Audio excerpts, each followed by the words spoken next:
Hi, and welcome to our last objective here in chapter 29. And in this particular objective, what we're going to look at is why the Fed does not have a precise amount of control in monetary policy.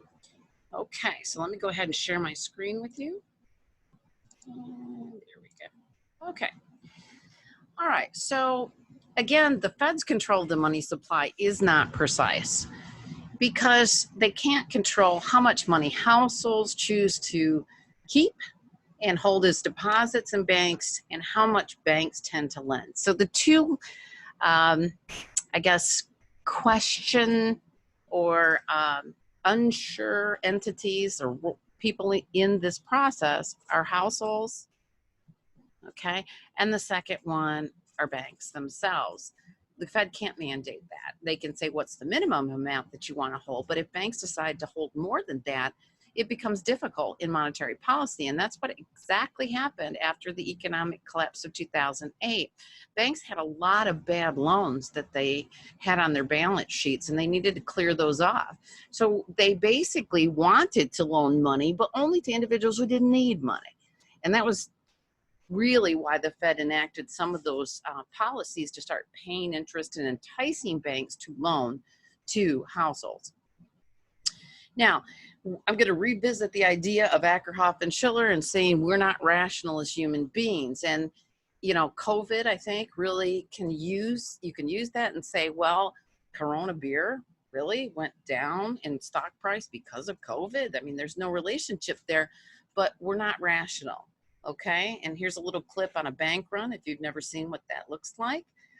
We'd like to say that bank runs don't happen anymore, but we'll talk a little bit about that. So you kind of experienced a run in toilet paper over COVID-19, right? Because if you went to the store shelves to buy toilet paper, you couldn't because people started hoarding it. This is exactly what happens in economic crises when people start to hoard money. And sometimes students ask me, well, should I keep some cash on hand during a crisis? And the answer is yes, you should. But what will happen is we will move more towards commodity type of money. So truthfully, during Corona, if we did end up with no toilet paper, could that become currency? I don't know. These are just weird things that economists sit around and think about. Okay. Now, again, it's problems for banks because the deposits that you have are actually not in the bank itself. They are outside of that bank in loan form. So you have to call in loans and those kind of things, which takes time. And a lot of people will default on their loans, which is what we had happen during the housing crisis. Then the bank's left with a house that may or may not be worth what they have loaned for that house. So it takes time to sell that house to another person. And again, if it's in a bad economic climate, individuals won't want to buy it anyway. Okay, so when a bank run happens, then the bank closes its doors. It's interesting when we see this in some other countries, and I'm going to show you a clip in 2005 in Greece. They actually, the first step was limiting the amount of withdrawals. The second step was closing the banks and actually going into the government, actually went into people's savings accounts or in all accounts that you had and took out 10% from everyone. So, you know, kind of crazy stuff that happened in Greece in 2005.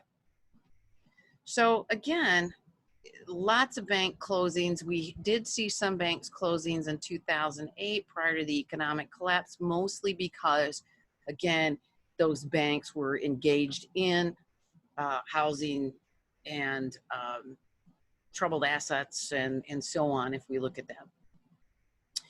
Okay, so again, reducing bank loans, increasing their reserve ratios, and the overall effect is a decrease in the money supply. Your author prepares these slides and I add to them, and it said no bank runs today. And I went, well, that's not necessarily true.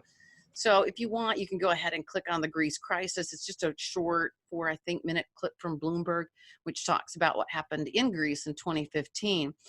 And my question becomes is, can that continue to happen in other countries? Greece is pretty developed. So I don't want to say it can't happen in the US, okay? I just want to say, what if it does, okay?